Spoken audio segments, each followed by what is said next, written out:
Hi, it's Lucy, and today we're here to do my Asian Readathon TBR.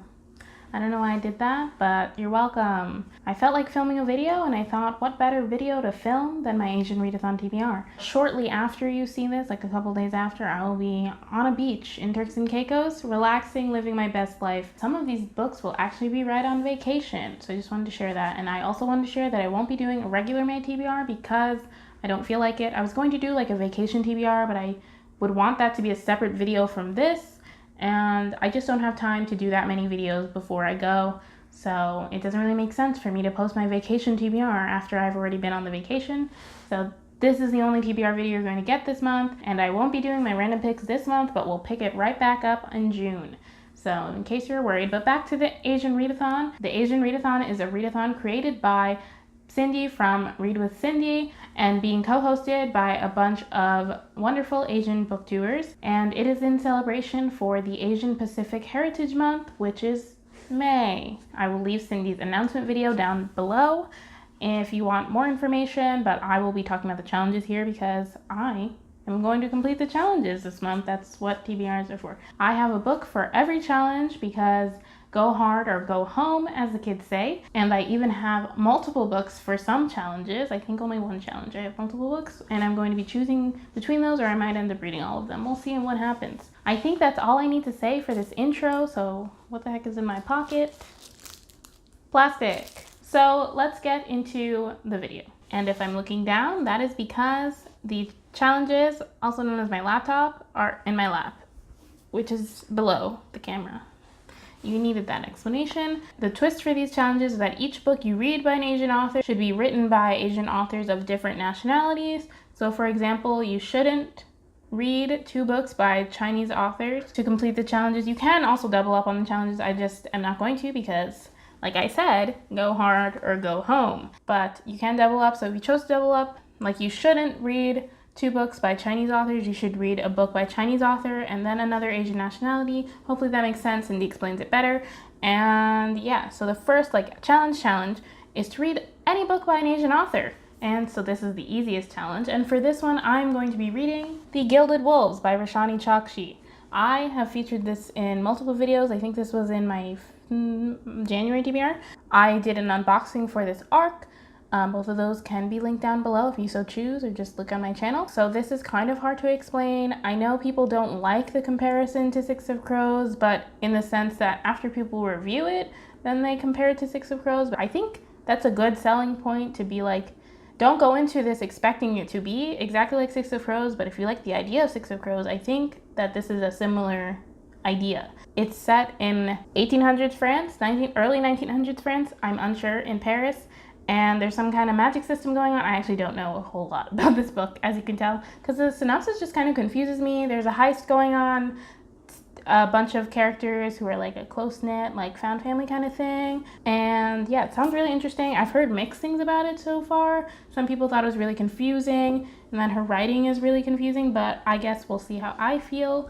I do enjoy flowery writing, so I expect to enjoy this. The next challenge is actually the hardest challenge for me, is to read a graphic novel by an Asian author, and this is the hardest challenge for me because I have to then go to the library and get a graphic novel, which is not that hard, but I'm just really lazy. I will be reading American-Born Chinese by Jean Luen Yang, and he is Chinese. Oh, for The Gilded Wolves, Roshani Chokshi is mixed Filipino and Indian American. And yeah, back to American-Born Chinese. The author is Chinese. This is also the author who did the Avatar, The Last Airbender comics, like the Promised ones, I'm pretty sure. So I think I started reading this one time in a bookstore, and I didn't finish it obviously because I ended up not buying it because I was in high school and broke. This seems really interesting to me. I actually don't remember what it's about. I'm pretty sure this is a dual narrative about a Chinese American boy who switches to a new school, and he ends up being the only Chinese American person at his new school. And then the second narrative is like a Chinese myth, and they kind of like mirror each other or reflect upon each other or something. I'm not sure. And the Chinese myth has to do with like monkeys or something. The next challenge, I have 3 books that are options for it, and the challenge is to read a book featuring an intersectional Asian character or written by an intersectional Asian author. So basically that means an Asian author who is also queer, or an Asian author who is also disabled or neurodiverse, or the Asian character deals with any of those things. My 3 options are The Astonishing Color of After by Emily X.R. Pan. She is Taiwanese, and this book deals with mental health. This is about a girl whose mother dies by suicide, and after that, the girl is convinced that her mother's soul lives in a bird, or her mother's reborn as a bird, and the bird is telling her to go to Taiwan and visit her grandparents, who she has no real relationship with. And so she goes to Taiwan to kind of reconnect with her mother's culture and connect with her mother's parents. So this book deals with depression, clearly, and I'm not sure what else. But it sounds really interesting. The only reason I wouldn't read this is because I want to read this on vacation, but I also don't want to read this on vacation because it's a large book. But on my vacation, we're really not doing anything other than sitting at the beach for 7 days. It's going to be great. But this is taking up a lot of book space, and realistically, how many books can I read in 7 days? Anyway, but yeah, this is a contender. The next option I have for this challenge is It's Not Like It's a Secret by Misa Sugiura. The author and the main character are both Japanese, and the main character, at least, is from the LGBTQ plus community. I'm not sure where she fits in that, but one of the plot points is her dealing with the fact that she likes a girl. But there's also a guy mentioned in the synopsis who has a crush on her, and I can't really tell if the crush is reciprocated based on the synopsis alone. But it's about a 16-year-old girl who's dealing with having too many secrets. She knows that her dad may be having an affair. She keeps it in, that it bothers her when her friends don't invite her to things. Then she also has a secret of having a crush on her female best friend. So her family ends up moving to California, where she kind of has to deal with all her secrets that come to a head because she meets a new person who she really likes, but her new friends don't like that person's friends, and that person's friends don't like her new friends. So she's dealing with that. And then there's a guy who has a crush on her. It seems like a whole mess, but a good mess. So I would want to read this, but I am on hold for it at the library. And the last option for this challenge is Not Your Sidekick by C.B. Lee. C.B. Lee is mixed Chinese and Vietnamese. I remember hearing about this book from Cece from Problems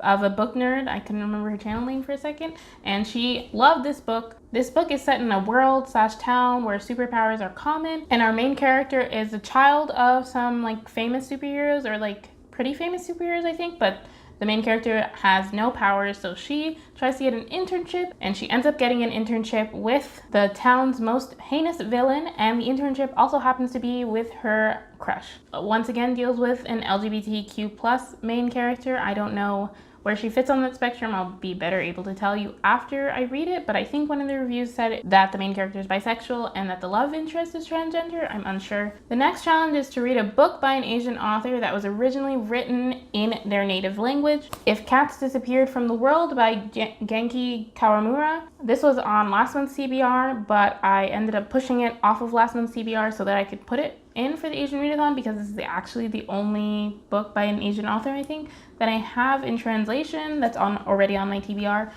and I'm trying to cut down my TBR. So yeah, I just pushed this off into this month.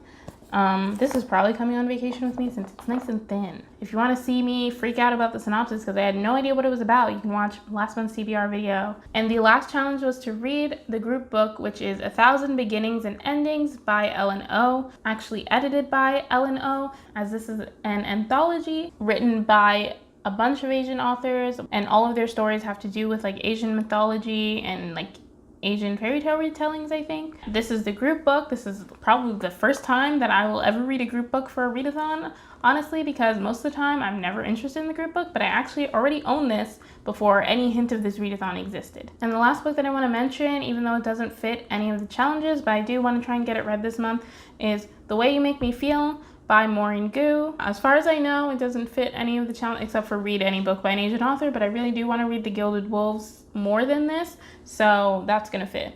And yeah, but hopefully I do get it read this month. If you want a synopsis, look at any of my TBR videos from last year, because I just kept pushing it back, but hopefully this month it won't get pushed back. So those are all the books I'm going to mention in this video. Thank you so much for watching. If you're also taking part in the Asian Readathon, please be sure to leave a comment down below. Let me know about your TBR. And if you have any opinions about any of the books that I mentioned, also leave that in the comment down below. If you haven't already, please be sure to subscribe to my channel and hit the notification bell, because I make more videos where I talk about books. Like this video if you liked it, and follow me on my social media. I have Twitter and Goodreads. I'm fun on those platforms sometimes. Thank you so much for watching. I'll see you in my next video. Bye.